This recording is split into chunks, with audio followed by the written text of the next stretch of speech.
복음에 합당한 생활이라는 제목으로 말씀 전하겠습니다. 여러분, 신앙생활을 뭐라고 생각하십니까? 신앙생활은 어떻게 하는 거라고 생각하시며 신앙생활에 대해서 어떻게 마음으로 정의하고 계십니까? 그렇게 동의하진 않으시겠지만 또 많은 분들이 신앙생활을 교회생활로 치환해서 생각하는 분들이 있습니다. 신앙생활이란 교회 다니는 것, 이렇게 생각하는 분들이 있습니다. 또 우리 중에는 아니라고 배웠지만 내 마음속에 신앙생활은 교회에서 생활하는 것, 교회 다니는 것, 예배 드리는 것, 이렇게 생각하는 분들이 종종 있습니다. 그러나 그렇지 않습니다. 신앙생활이라는 것은 교회 생활을 말하는 게 아니라 교회 생활을 포함하여 하나님을 믿는 믿음, 예수님을 믿는 믿음으로 말미암아 하는 모든 생활이 다 신앙생활입니다. 그러면 하나님 믿기 전의 생활은 똑같은 생활이었다 할지라도 신앙생활이 아닌 거죠. 왜? 거기는 신앙, 하나님을 경외하는 마음이 없기 때문입니다. 그럼 신앙생활은 무엇인가? 예수님을 만나고 예수님을 믿고 하나님을 나의 구주, 나의 하나님으로 영접하고 받아들이는 그 순간 하게 되는 모든 생활들입니다. 교회 생활, 직장 생활, 또 학교 생활, 또 뭐가 있을까요? 교제하는 것, 모든 개인적인 생활들, 생각까지도 다 신앙 생활에 포함이 되는 것입니다. 데루 밀러가 쓴 생각은 결과를 낳는다라는 책에 보면 생각은 말과 행동을 가지게 되고 행동은 반복되면 습관이 되고 습관이 반복되어 그 사람의 인격이 된다. 그리고 인격이 세월을 통해 삶 전체가 된다는 것입니다. 생각은 결과를 낳습니다. 그리고 생각은 모든 우리의 삶의 출발점이 됩니다. 그런데 저는 여기에 하나 더 추가하고 싶습니다. 왜냐하면 생각 그 이면의 것이 있거든요. 그것은 뭐냐면 때로는 무의식이라 말할 수도 있고 그 무의식 안에 있다고 말할 수 있는데 그것은 뭐냐면 우리 안에 있는 신념 같은 것입니다. 신념 또는 가치관 또는 믿음, 이런 것들이 우리로 하여금 생각하게 하고 그 생각이 말과 행동으로 나타나고 그것이 모여서 내 모든 삶을 향하여 습관과 삶이 된다는 사실입니다. 여러분, 우리에게 받은 복음이 있습니다. 아멘이시죠? 예, 다 복음을 받으셨죠? 예, 복음 안에서 예수님을 만나셨죠? 예, 자, 여러분, 예수 믿는 것은 무엇일까요? 복음을 받았다는 것은 무엇일까요? 예, 늘 제가 강조하여 말하지만 예수님 믿고 천당 가는 것, 그것이 복음의 전부일까요? 아주 중요한 부분이지만 그것이 전부는 아닙니다. 왜냐하면 복음은 삶을 이야기하고 있기 때문입니다. 삶을. 복음은 삶을 얘기합니다. 오늘 내 삶에서 하나님과 동행하고 하나님의 인도하심 속에서 하나님께 주권을 내어드리고 하나님께 순복하여 하나님의 거룩하고 온전한 그릇으로 살아가는 것, 이것이 바로 복음의 이야기입니다. 여러분, 그러면 복음은 그 복음에 합당한 삶이 있습니다. 빌립보서 1장 27절 제가 읽어드리겠습니다. 오직 너희는 그리스도의 복음에 합당하게 생활하라. 복음은 그 복음에 걸맞는 삶, 복음에 합당한 삶이 있습니다. 자, 여러분, 우리가 이제 출애굽기 계속하고 있는데요. 이제 언젠가부터 우리가 한 장씩 하고 있는 거 혹시 아시나요? 이제 한 장씩 하고 있습니다. 한 장씩. 한 장 안에서 아주 중요하고 핵심된 내용만 뽑아서 우리가 하고 있습니다. 자, 여러분, 출애굽기 어떻게 시작됐죠? 처음에 그들이 이집트 땅에서 인구가 불어났지만 고통과 노예 생활 속에서 힘들어하고 있습니다. 모진 고통을 당하게 되는 거죠. 모진 고통을 당하는 중에 그들이 하나님께 기도하게 됩니다. 그리고 하나님은 언약을 기억하시고 마침내 이스라엘 백성을 여기서 이제 구원하기로, 구출하기로 마음의 결정을 하십니다. 작정. 여러분, 모든 구원은 하나님의 작정으로부터 시작되는 줄 아시기 바랍니다.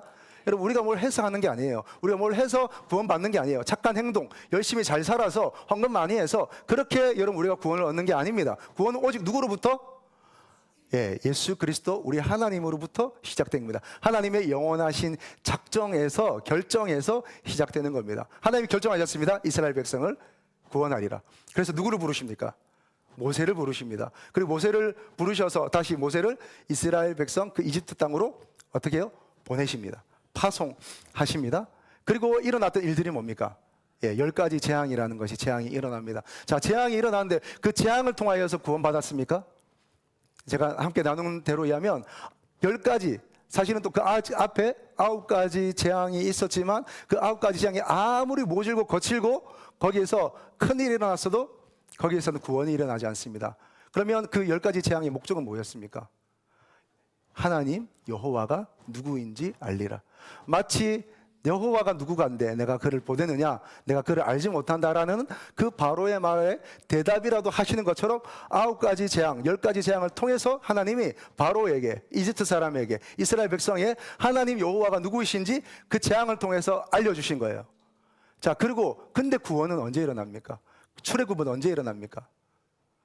어린 양의 피를 취하여서 온 임방과 솔주에 바를 때에 죽음의 영이 넘어가고 그로 말미암아 이스라엘 사람이 이집트에서 나오게 됩니다. 여러분, 구원은 고난으로 되는 게 아닙니다. 우리가 고생도 많이 하고 고난 받겠지만 여러분, 어려움 당한다고 예수님을 우리가 하나님의 자녀가 되는 게 아닙니다. 누구의 피로? 오직 어린 양 예수 그리스도의 피로 우리는 구원을 받는 것입니다. 아멘이십니까? 여러분, 여기에 대한 믿음이 확고하기를 축복합니다. 예수님의 어린 양의 피, 우리 예수님의 십자가에 흘린 피, 예수님의 그 십자가의 피와 죽으심과 부활하시는 그 사건, 그것을 내 믿음으로 받아들일 때 우리가 구원을 얻는 것입니다. 하나님의 자녀가 되는 겁니다. 할렐루야. 어린 양의 피가 없으면 안 되는 거예요. 자, 이제 출애굽했습니다. 출애굽했더니 어디에 도착했습니까? 하여튼 중간 생각하고 어디 바닷가에 서게 되잖아요. 홍해 앞에 서게 됩니다. 그래서 우리 그 홍해에 뭐가 다 들어가야 된다고요? 이집트에서 생활했던 모든 과거의 습관들, 모든 죄의 습관들, 모든 그 삶의 형태들 다 이집트에 다 수장시켜야 되는 거죠. 정리가 되고 있습니까? 우리가 지금 대화가 되고 있습니까? 따라오고 계신 거죠? 자, 그래서 그들이 어쨌든 하나님께서 큰 기적으로 홍해를 갈라주십니다. 그 바다가 어떻게 갈라져요? 밤새 갈라지는 겁니다. 그리고 이 이스라엘 백성들이 거기를 마른 땅같이 건너게 됩니다. 그리고 거기에 이집트의 군사들이 수장되게 되는 거죠.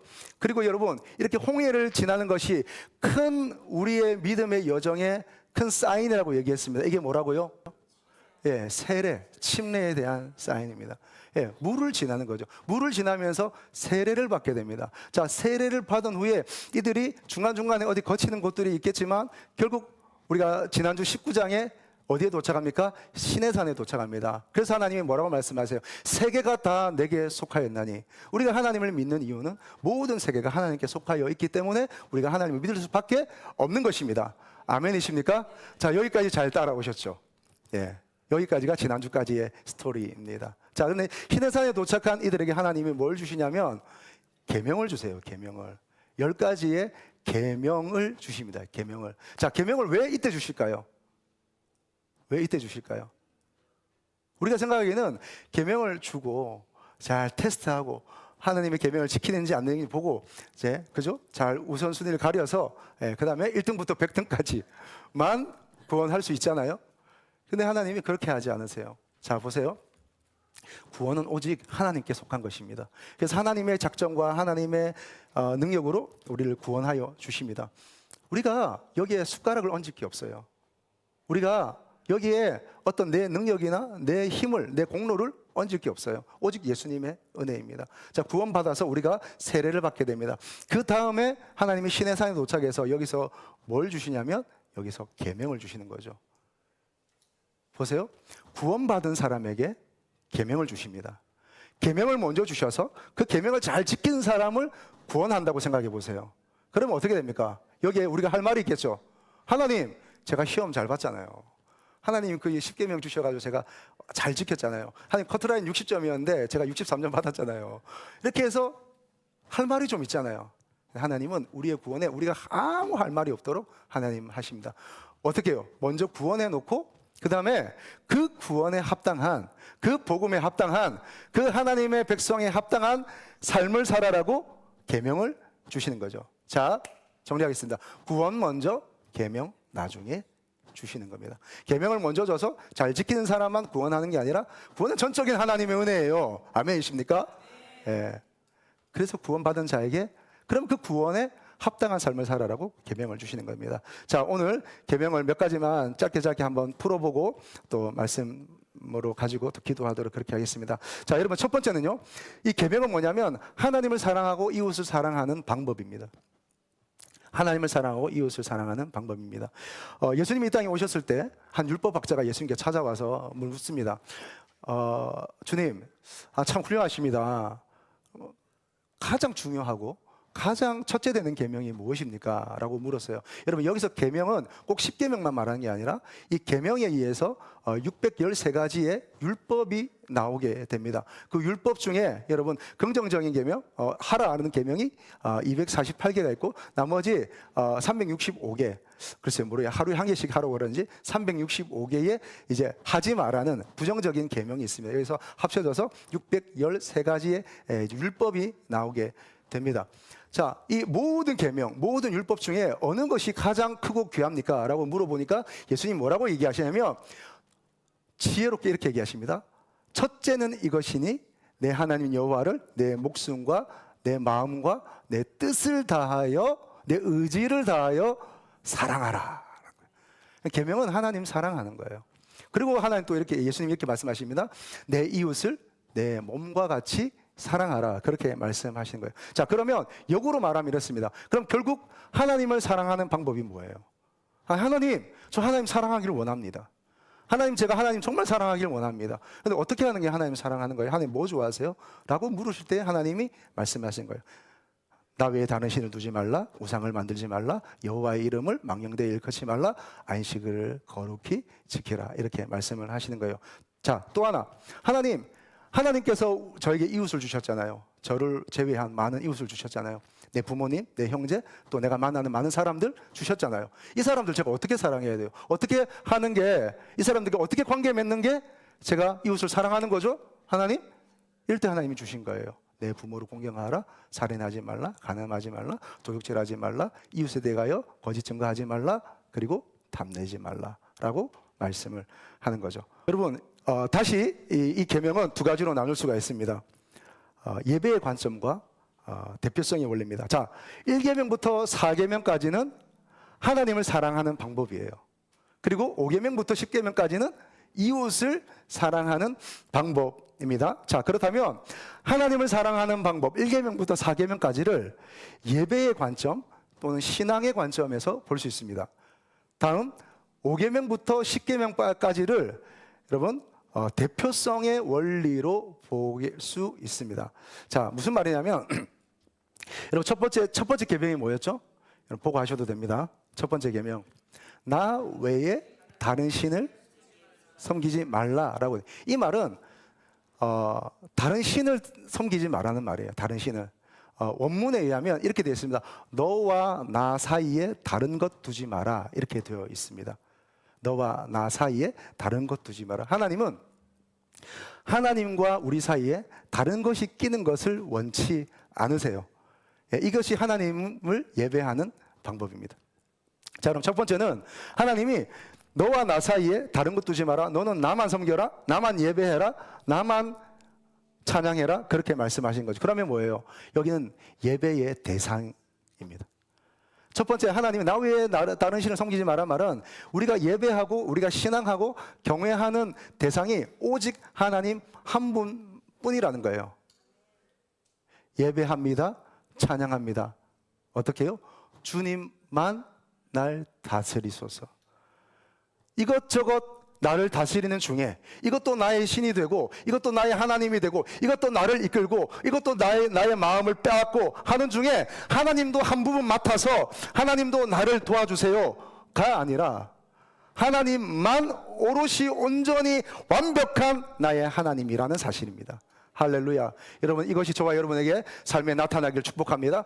하나님만 예배의 대상인 거예요. 하나님만 경배의 대상인 거예요. 자, 그 다음에 두 번째는 하나님 이렇게 말씀하세요. 너를 위해서 새긴 우상, 뭐 그것이 바다에 있든 땅에 있든 어디에 있든지 간에 그것을 가지고 형상으로 우상을 만들지 마라 라고 되어 있습니다. 이 우상이라는 것은 이런 거예요. 여러분, 1계명과 2계명의 차이가 있는데 이것은 이거 만들어 놓고 이게 하나님이다 라고 말하지 말라는 거예요. 왜냐하면 하나님은 이 우주 만물, 이 세상 만물에 제한되는 분이 아니기 때문입니다. 그럼 이건 뭐냐면 예배의 방법인 거예요. 신앙의 방법입니다. 우리가 하나님을 예배하고 하나님을 경배할 때 하나님께서 원하시는 방법, 하나님께서 예배 받으시는 방법이 있어요. 그 방법에 대해서 우리가 알기를 바랍니다. 자, 조금 더 원론적으로만 말씀을 드리면, 여러분 처음에 이제 출애굽 하잖아요. 그리고 출애굽해서 시내산에 가게 됩니다. 지금은 우리가 바로 지금 계명을 받은 것처럼 얘기하지만, 원래는 모세가 처음에 계명을 받으러 이 호렙산에 올라가잖아요. 올라가서 40일을 머물러 있습니다. 40일을 머물러 있으면서 금식합니다. 그리고 하나님께 계명을 받아옵니다. 받아와서 내려왔더니 어떤 일이 일어나냐면, 모세가 40일 동안 내려오지 않으니까 밑에 아랫동네에 난리가 난 거예요. 난리가.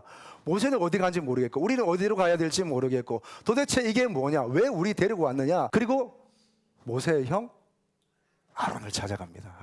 아론을 찾아가서 너는 우리를 인도할 신을 만들어내라라고 얘기합니다. 그랬더니 아론이 어떻게 하냐면, 자 그러면 다 금부치를 가져오세요. 여러분 출애굽할 때 금 다 받아왔죠? 금부치를 다 가져오세요. 그리고 금을 녹여서 부어서 무엇을 만드냐면 송아지 형상을 만들어요. 그리고 그 송아지 형상을 만들어 놓고 뭐라고 얘기하냐면, 이제 여호와는 누군지 제가 모르겠고 모세는 어디 간지 모르겠고 어떻게 해야 될지 모르겠으니까, 자 그러면 우리가 원래 이집트에서 잘 하던 대로 송아지 신을 섬깁시다. 이 송아지가 우리를 이끌어 줄 겁니다 라고 말하지 않습니다. 뭐라고 얘기하냐면, 이것이 너희를 애굽 땅에서 이끌어내는 신이다 라고 얘기를 하는 거예요. 이 송아지가 초월하신 하나님을 이 송아지 형상 하나에 가두어 버리는 거죠. 여러분 우리는 이렇게 하지 않을까요? 여러분 우리는 하나님이 우리에게 누리라고, 하나님 우리에게 잘 활용하라고 주신 많은 것들을 마치 그것이 하나님인 것처럼 하나님을 거기에 축소시키는 거죠. 그리고 이것이 하나님이다, 저것이 하나님이다, 여기 또 하나님이 있네 이러면서 무상화하는 거죠. 여러분 하나님은 그런 방법 싫어하십니다. 하나님만 섬기시기를 주님으로 축복합니다. 자, 두 번째는 신앙의 자세입니다. 신앙의 자세. 여호와의 이름을 망령되이 일컫지 마라. 하나님의 이름을 함부로 부를 수 없습니다. 여러분 우리의 예배하는 자세, 예배하는 태도는 어떠해야 될까요? 하나님의 예배하는 여러분의 자세는 어떻습니까? 저도 돌아봅니다. 저는 목사이지만 내가 정말 하나님을 제대로 예배하고 있나? 하나님을 정말 온전히 올바른 자세로 하나님을 경배하고 있는가? 저는 스스로 돌아봅니다. 여러분 하나님을 대하는 태도가 있습니다. 하나님을 대하는 자세가 필요한 거예요. 여러분 그런 것들은 많은 것들을 통해서 우리에게 나타납니다. 여러분 시간이 없어서 다 나누지 못하겠고, 자, 네 번째는 예배의 시간입니다. 시간. 사계명 안식일을 기억하여 거룩히 지키라. 이것은 예배의 시간, 신앙의 시간입니다. 여러분 시간의 주인은 하나님이신 줄로 믿습니다. 아멘이십니까? 공간의 주인도 하나님이십니다. 우리 삶의 주인이 하나님이십니다. 자, 그러면 우리가 하나님을 얘기할 때 주로 우리가 가장 많이 사용하는 단어는 뭡니까? 하나님 부를 때, 예수님 부를 때, 아버지도 하지만 제일 많이 하는 건 뭐예요? 주여, 주님, 주여라고 하잖아요. 그러면 그 주님은 우리의 시간의 주인이기도 하십니다.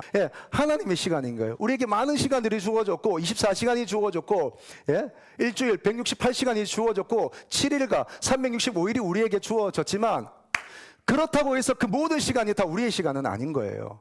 자, 우리가 신앙생활을 할 때, 우리가 믿음 안에서 생활할 때 이 시간의 주인이 하나님인 줄 알고 하나님의 그 시간 속에서 우리가 살아가는 거죠. 자, 그것을 우리가 훈련하는 시간이 언제냐면 예배하는 시간입니다.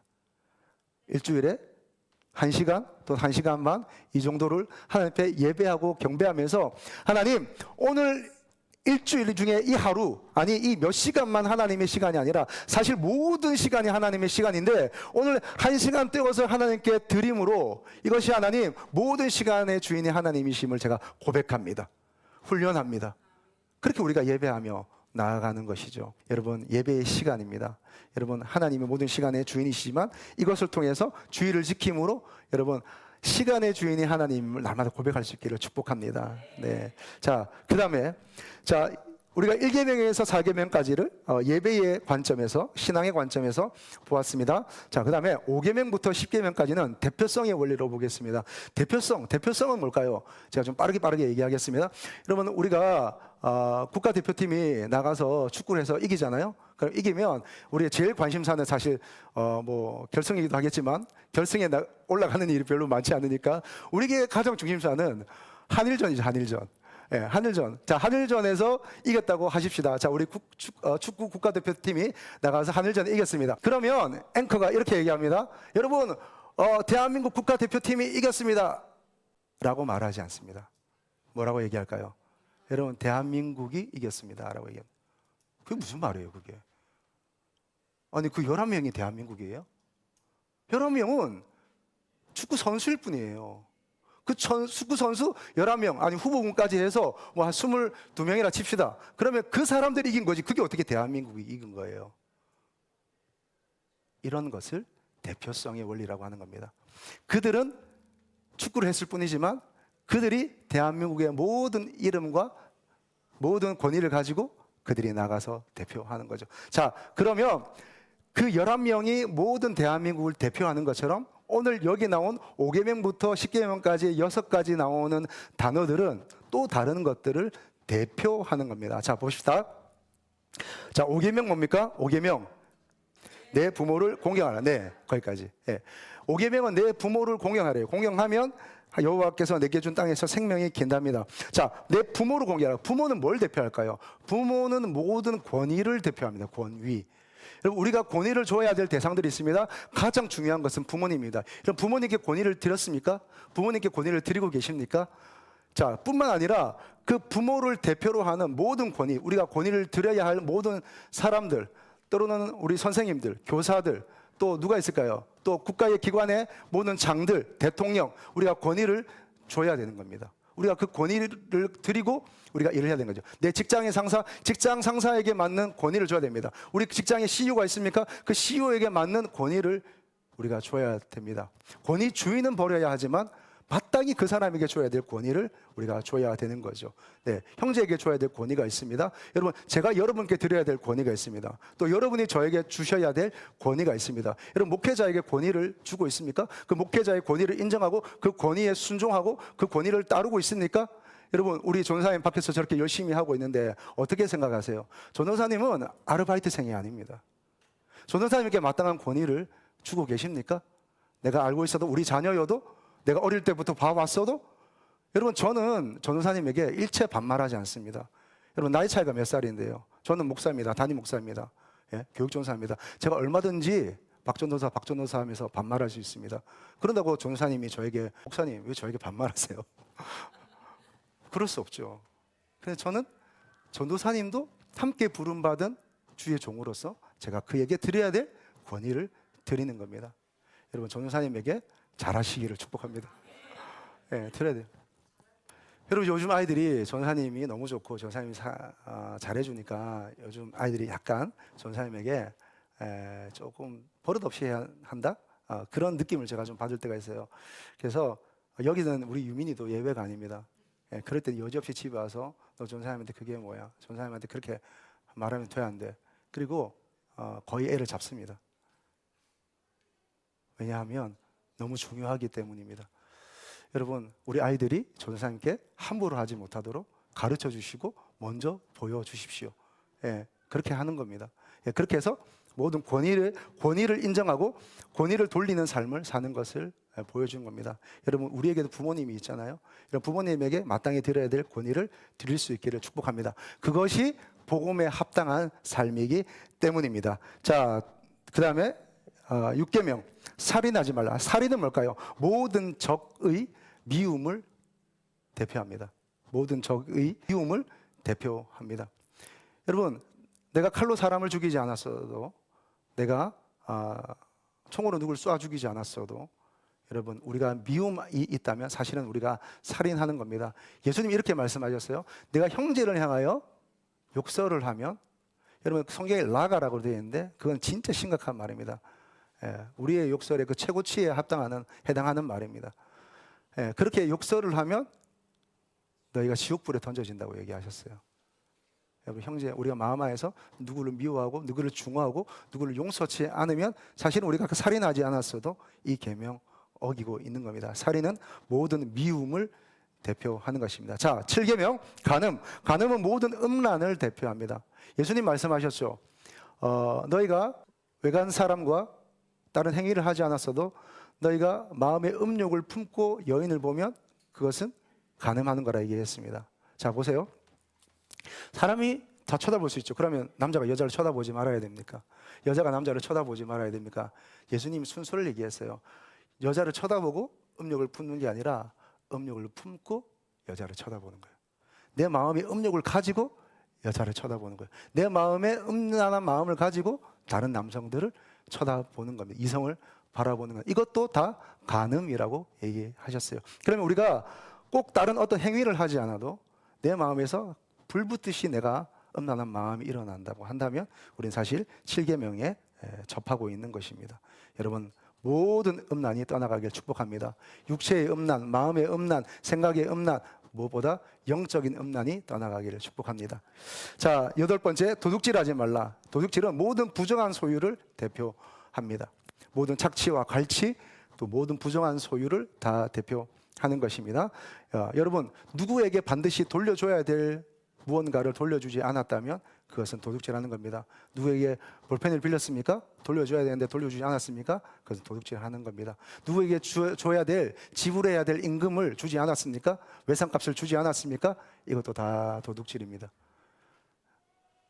또 마땅히 그 사람에게 돌려야 될 그 선한 것들 뿐만 아니라 여러분, 더 나아가서 우리가 가진 소유 안에는 우리의 것이 있는가 하면 하나님의 것이 있고 남의 것이 있습니다. 그래서 반드시 우리에게 주셨지만 우리를 통해서 다른 사람에게 흘러가야 될 많은 것들을 흘려보내지 않고 내가 꽁꽁 싸매고 있다면 그것도 하나의 도둑질이 될 수 있습니다. 무엇보다도 마땅히 하나님께 드려야 될 하나님께 드려야 될 모든 영광과 하나님께 드려야 될 것들을 드리지 않고 있다면 그것도 일종의 도둑질이 될 수 있습니다. 여러분, 모든 도둑질은 모든 부정한 소유를 다 대표합니다. 9번째, 9계명, 이웃에 대한 거짓 증거. 여러분, 거짓 증거라고 얘기하니까 우리는 거짓말하면 안 되는구나 이렇게 생각하지만 누구에 대한 거짓 증거예요? 이웃에 대한 거짓 증거. 역사는 이렇습니다.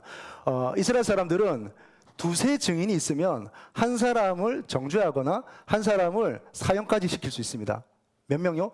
두세 증인이 있으면, 2명에서 3명의 증인이 있으면 그 사람이 먼저 돌을 들어 그 사람을 치고 나머지가 모여서 그 사람을 즉결 심판할 수 있습니다.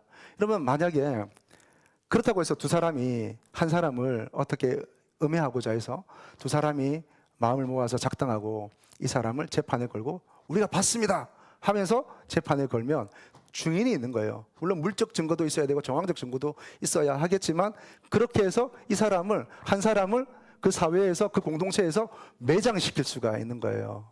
그래서 뭐라고요? 이웃에 대하여 함부로 거짓 증거 하지 말라는 거예요. 그럼 뭐냐면 이 거짓 증거는 오늘 우리에게 말하면 중상모략, 험담 같은 것입니다.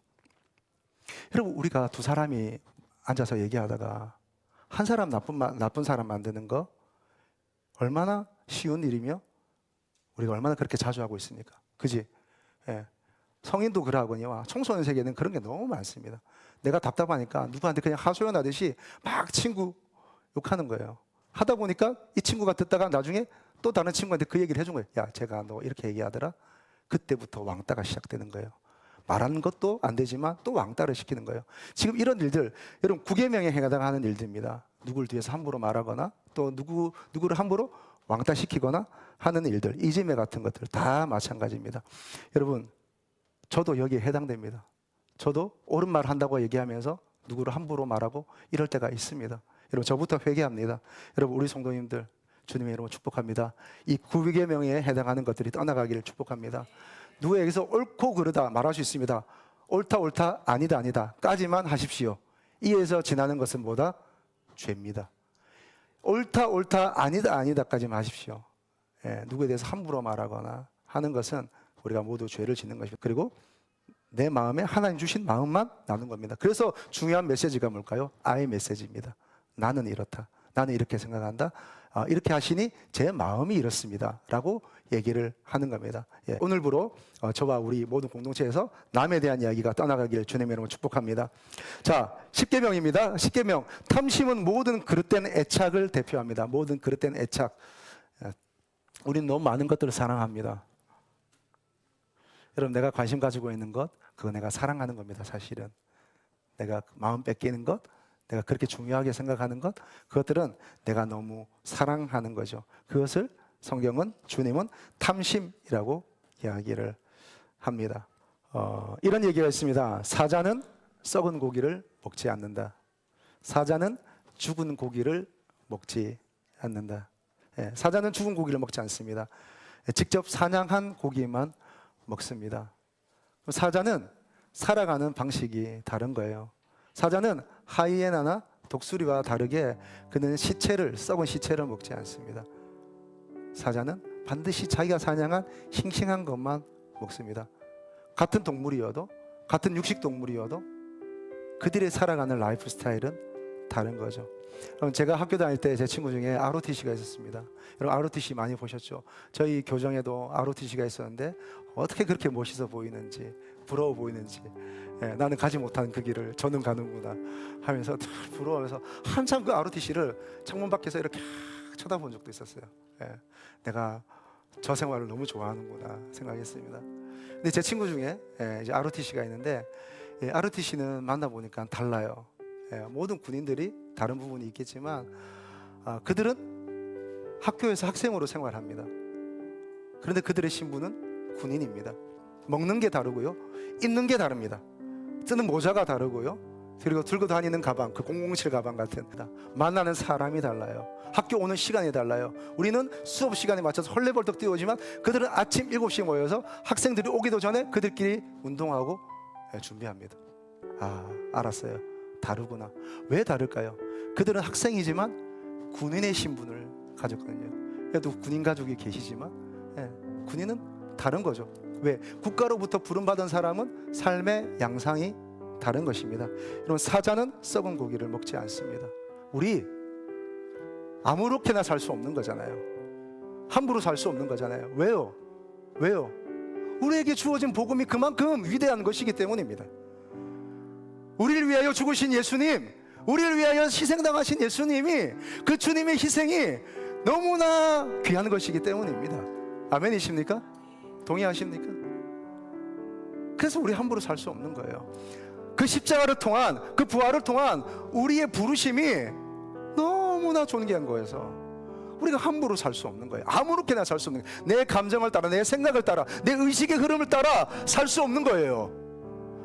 하나님이 구원받은 자에게 합당한 삶이라고 주신 계명들, 말씀들, 이런 것들을 우리가 지키며 사는 거예요. 여러분, 우리가 율법을 지킴으로 말미암아 구원을 얻는 것은 아닙니다. 하지만 이제 율법에 다른 사용처가 있는 거예요. 이제 구원받은 우리가 다시 그 구원 안에서 해석된 그 율법을 문자적이진 않지만 다시 그것을 우리의 삶에 적용하여서 우리의 삶을 지키는 겁니다. 살인하지 말라, 난 사람 죽인 적 없어요 가 아니라 내가 누구를 미워하지 않도록 끊임없이 노력하며 애쓰며 하나님께 내 삶을 드리고 성령님의 도우심을 구하는 겁니다. 내가 누구 걸 훔친 적은 없지만 내가 끊임없이 누구 걸 갈취하진 않았나, 마땅히 누구에게 줘야 될 걸 주진 않진 않았나, 하나님께 드려야 될 것을 안 드리진 않았나, 끊임없이 자기의 삶을 돌아보며 하나님 내가 갈취하는 자가 되지 않게 하십시오. 정의로운 자가 되게 하십시오. 하나님께 기도하며 나아가는 겁니다. 여러분, 사자는 썩은 고기를 먹지 않습니다. 그래서 우리가 사자와 같은 삶을 살아야 하기도 하지만, 여러분, 사단도 그렇습니다. 사단도, 마귀도, 사자는 썩은 고기를 먹지 않는 것처럼 사단도 썩어 있는 사람, 죽어 있는 사람 건드리지 않습니다. 사단도 급이 있어요. 사단도 사람을 공격할 때에, 성도를 공격할 때에 그 사람의 급에 맞춰서 하는 거예요. 여러분, 사단이 일주일 내도록 건드리지 않아요? 이 계명의 말씀에 한 번도 뭔가 이렇게 나에게 찔리거나 나에게 와닿아서 하나님 앞에 엎드리거나 이런 순간이 없어요. 그럼 사단이 건드리지 않는 겁니다. 내게 시험이 없어요? 유혹이 없어요? 사단도 건드리지 않는 겁니다. 여러분, 우리가 사자처럼 썩은 고기 먹지 않는 사람이 되어야 될 뿐만 아니라 사단이 나에게 그 급에 맞춰서 건드리는, 죽은 시체 같아서 아유 저건 죽은 성도구나 하고 쳐다보지도 않는 그런 사람이 아니라 사단이 나만 보면 어떻게든 전전긍긍해서 저 때문에 사단의 나라를 펼칠 수 없구나. 우리 이런 사람 되어야 되지 않겠습니까? 할렐루야. 여러분, 시작입니다. 하나님의 말씀을 내 마음에 새기고 여러분 하나님만 경외하시길 축복합니다. 여러분 예배의 삶을 사시고 그리고 그 예배와 함께 삶의 예배를 통해서 모든 것을 이 계명에 맞춰서 삶을 살아가는 저와 여러분 될 수 있기를 축복합니다. 실수할 수 있습니다. 넘어질 수 있습니다. 그러나 다시 말씀으로 돌아가시기를 축복합니다. 내가 받은 구원이 무엇인가? 내가 어떻게 하나님의 자녀가 되었는가? 내 삶은 어떤 삶인가? 여러분 과거를 청산하고 그 모든 죄악들을 그 홍해 앞에 다 수정시키고 이제 하나님의 거룩한 산 호렙산에 올라가서 하나님의 말씀 받기를 축복합니다. 말씀이 주장하는 사람 되기를 축복합니다. 할렐루야.